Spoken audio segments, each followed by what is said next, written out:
Alouche. Salut à tous. Nous avons vu Ant-Man 2, Ant-Man et la guêpe. Donc le film est réalisé par Peyton Reed. C'est lui qui a réalisé le précédent Ant-Man. Donc Ant-Man, c'est le 20e film des studios Marvel depuis le tout premier Iron Man. Alors au casting de ce film, on retrouve Paul Rudd, Evangeline Lilly, Michael Douglas, Michelle Pfeiffer, Hannah John Kamen, Lawrence Fishburne, Walton Goggins et Michael Pena. Voilà.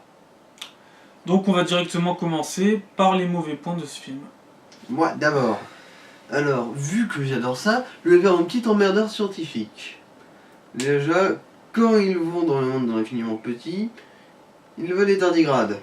Bon, de 1, les tardigrades, je veux bien que ce soit vraiment très petit, mais quand même pas à ce point-là. Et de 2, qui est cliniquement suffisamment con pour trouver ça mignon? Scott Lang. Ah putain, c'est vrai que c'est le mec qui arrive à bander sur les fourmis. Ah. Ok. Alors, sujet pour moi de questionner le réalisme mental d'une personne totalement irréaliste. Oh bon. Ensuite, un truc qu'on a vu dans la bande-annonce, la voiture qui rétrécit. Bon. Et admettons, de toute façon, ça c'est plus ou moins le concept d'Ant-Man, de rétrécir et d'agrandir des trucs. Mais la voiture miniature devrait quand même pas être aussi vite, aussi rapide qu'une voiture normale. Je veux dire, vu le diamètre des roues, je pense qu'il faudrait qu'elle tourne genre à 95 milliards de tours à minute pour aller aussi vite.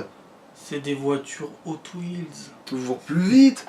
Si j'en avais des Hot Wheels, elles n'ont jamais battu les 30 mètres secondes. Hein. Encore heureux d'ailleurs, putain. Parce que là, ça ferait beaucoup. Non, elles sont jamais allées plus vite qu'un humain qui marche. Hein.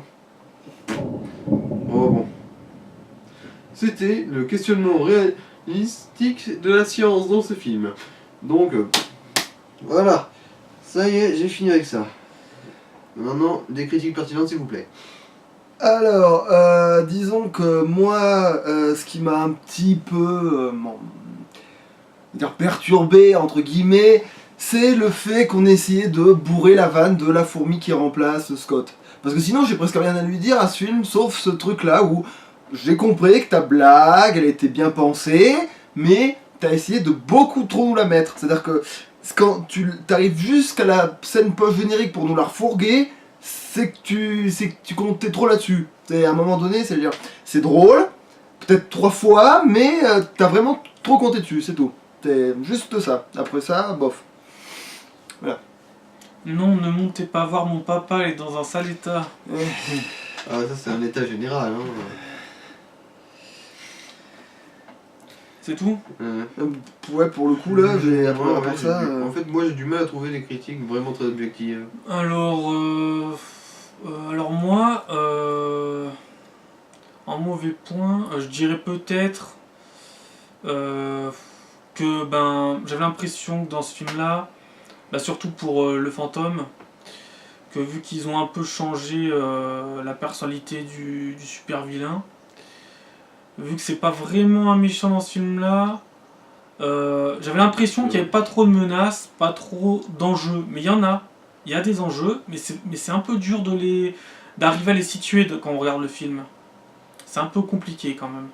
Et des fois j'avais un peu du mal dans le film, je me disais bon, les enjeux, c'est d'aller récupérer Jeannette dans le monde quantique, mais j'ai l'impression qu'il n'y avait pas vraiment de... Bon, c'est sûr, là c'est vrai, ils ont changé un méchant, ils se sont dit bon, on va pas faire un méchant qui veut détruire le monde, et c'est vrai, d'un côté, j'en parlerai peut-être plus tard, c'est bien d'avoir fait ça, mais de l'autre côté, j'aurais peut-être préféré qu'ils conservent vraiment la vraie personnalité, le vrai fantôme, quoi. Le vrai méchant, quoi. Voilà. Et j'avais l'impression qu'il n'y avait pas vraiment d'antagoniste réel dans le film, quoi. Parce que Sonny Burch, c'est... Bon, lui, ils l'ont bien conservé, lui, par contre. C'est un incompétent, c'est un mec qui croit avoir tout compris, toujours avoir une longueur d'avance sur quelqu'un alors que c'est une pauvre merde. Il faut ce genre de méchant, ils l'ont bien repris. Ils ont pris Walton Goggins pour le jouer. C'est un bon acteur qui joue souvent des rôles d'enculé, qui a une tête à claque, ça fonctionne plutôt bien. Mais bon, au final, bon, c'est bien de l'avoir repris comme ça. Mais au final, bon, dans le film, il sert pas à grand chose. C'est ça le problème. Mais il faut aussi dire qu'il y a plusieurs types de méchants. Il faut mettre plusieurs types de méchants au cinéma et dans une saga. Il n'y en a pas qu'un type de méchant. Il faut en mettre plusieurs. Et après, de toute façon, c'est sûr que c'est assez compliqué pour un méchant de passer derrière Thanos qui était dans le film juste avant. C'est assez compliqué. C'est pour ça que peut-être que les gens vont avoir certaines critiques envers le méchant du film. Ils vont se dire qu'il n'y a pas vraiment de méchant. Mais il faut quand même chercher plus loin. Il y a un méchant. C'est plus compliqué que ça. Mais il a été un peu modifié. Mais bon, j'en parlerai dans les bons points. C'est peut-être pas non plus trop un drame. Même si moi je le trouve un tout petit peu trop persistant. Hein. Oui, celui-là, Ouais. oui. Ouais, l'inconvénient du respect, presque, on va te dire. Et peut-être que j'aurais aimé plus de combats. J'avais l'impression qu'il y a des scènes d'action, mais les scènes d'action, c'est plus des scènes d'action de course-poursuite que de combat. Voilà. Je m'attendais à un peu plus de combats comme dans le film. Voilà, c'est à peu près tout sur mes mauvais points. Pareil. Donc voilà, donc du coup on peut enchaîner les bons points. Et alors les bons points Kezako. Bon ben moi je trouve quand même que oui, il y a quand même de l'action, c'est bien, c'est fun. Bon ben l'humour évidemment fait mouche, il n'y a pas photo. Oui, surtout quand on joue avec le fait que le costume est censé être à la fois... comment on pourrait dire, c'est à la fois un outil pour faire de l'humour et à la fois un outil pour faire de la tension, même si c'est relativement bien jonglé avec, mais voilà, genre par exemple que ça devienne aussi une source de danger quand il n'a pas la maîtrise et qu'il manque d'y passer à cause du costume et que c'est un inconvénient, voilà, et que sinon, bon voilà, c'est surtout pour par exemple la scène avec l'école pour que ce soit, voilà. Mais sinon sans ça, c'est excellent. Et il y a aussi... Ça serait quand même vachement cool les bruits de tonnerre si on parlait de Thor. C'est clair, mais ouais. Ça serait stylé. Ouais, c'est dommage. Le montage, il serait pas mal. Ouais. C'est con, là on parle d'un homme fourmi. Ouais. Puis après, oui, puis sinon, il y a quand même... l'histoire de base est quand même... voilà, je veux dire, ça tient la route, tout ça. En plus, apparemment, c'est très respecté. Oui, plutôt.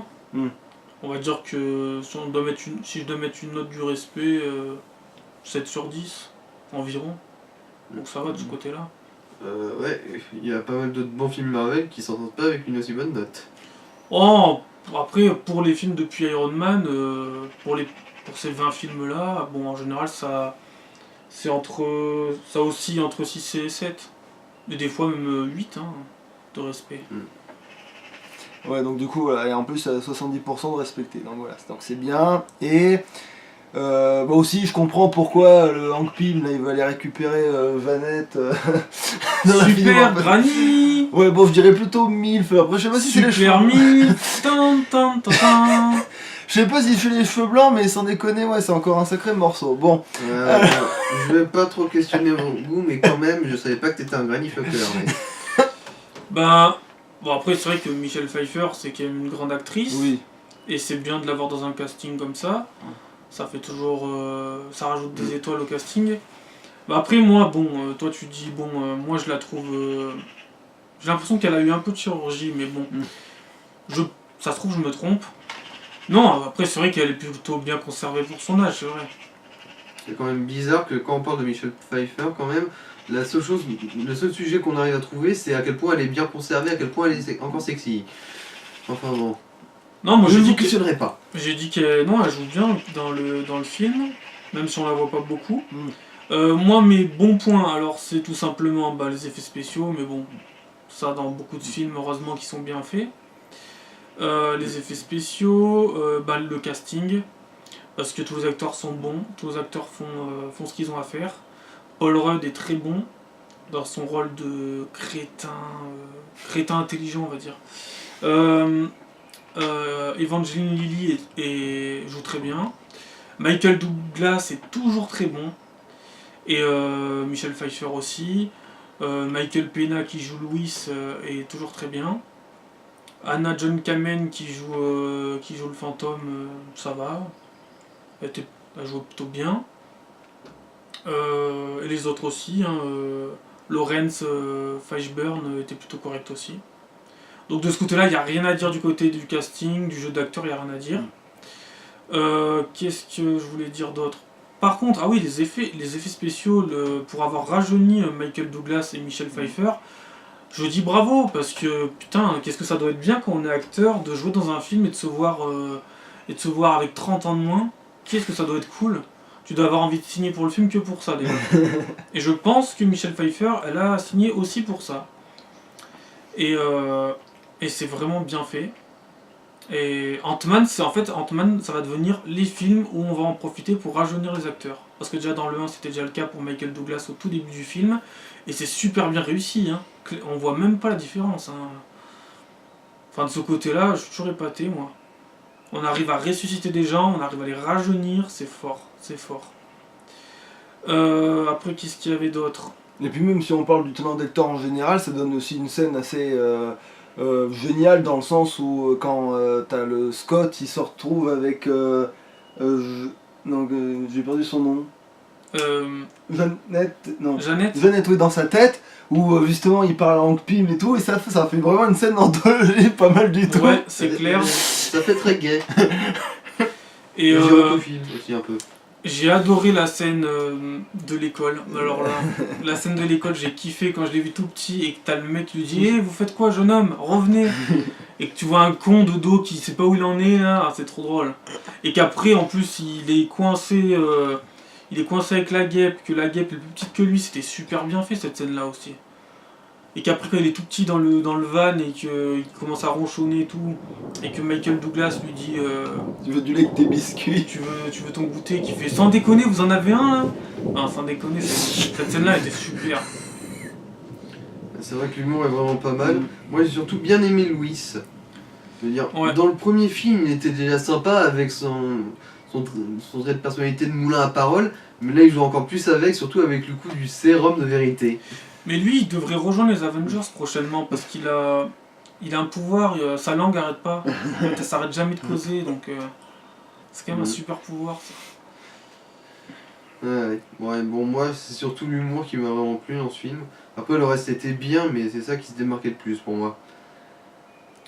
Après, un autre bon point, c'est que je pense que très peu de gens en parlent, mais je vais en parler. La jeune actrice qui joue la fille de Scott Lang. Comment ça s'appelle A.B. Ryder Fortson. Putain, ça c'est du nom, hein. Bah on dirait pas un nom de petite fille. Ouais, en fait. c'est clair. Ouais. C'est ça qui est bizarre. Mais non, franchement, elle se démerde vraiment bien. Parce que je sais pas quel âge elle a, elle doit avoir quoi, 6-7 ans. Peut-être un peu plus parce que ça souvent t'es rajeuni. Quoi, non, t'as l'air plus jeune généralement sur alors peut-être 8 ans, 9 ans. Ouais, bon. Elle joue très bien. Elle donne plutôt la réplique de façon drôle et mignonne, que ce soit à Paul Rudd, à Evangeline Lilly aussi, quand elle dit j'aimerais bien combattre aux côtés de mon papa, tout ça. Enfin bon, elle a une bonne bouille quoi, alors que bon, dans Once Upon a Time, c'est le premier qui me vient là. Mais dans Once Upon a Time, on a quand même un acteur, je sais pas son nom, mais qui joue Henry. Il est mauvais, mais alors mauvais. Alors je sais pas si c'est le doublage, mais il est vraiment mauvais. Bah non, ils sont. Même non, mais genre déjà que le doubleur lit son texte, mais en plus, oui, lui il est dans le vide, il est souvent badant comme ça. Genre même quand la situation elle est grave, il écarquille juste les yeux. Genre c'est pas un jeu d'acteur d'écarquiller les yeux. Et dans Once Upon a Time, il doit avoir quoi entre... Oui, il est plus âgé en plus. Il devait avoir 11 ans au début, il doit avoir 17 ans maintenant, donc c'est abusé. Là, la gamine, elle fait mieux que lui. Bon, cela dit, pour la suite, si tu veux encore la complimenter, fais gaffe à pas être trop ambigu, s'il te plaît. Sinon, je vais me foutre de ta gueule. Hein. C'est bien. Mais je m'appelle pas Scott Lang, moi. Hein oh non, Scott Lang, il veut baiser les fourmis. Alors, qu'est-ce qui reste le bon point, il y a plutôt pas mal de respect. Donc les effets spéciaux, comme j'ai dit, les acteurs, le casting est pas mal, donc. La réalisation est pas mal aussi. Peyton Reed, il se démerde plutôt bien. Il va sans doute réaliser le troisième et dernier Ant-Man, hein, logiquement. Hein. Bien que Jon Favreau avait réalisé les 2 premiers Iron Man, ensuite c'était pas lui qui avait réalisé le dernier. Il avait participé un peu, mais peut-être que ça sera pareil pour Peyton Reed ou peut-être pas. Peut-être que Peyton Reed réalisera toute la trilogie. Voilà, donc je crois qu'on a fait à peu près le tour. Il nous reste plus ou moins à dire les notes. Mm.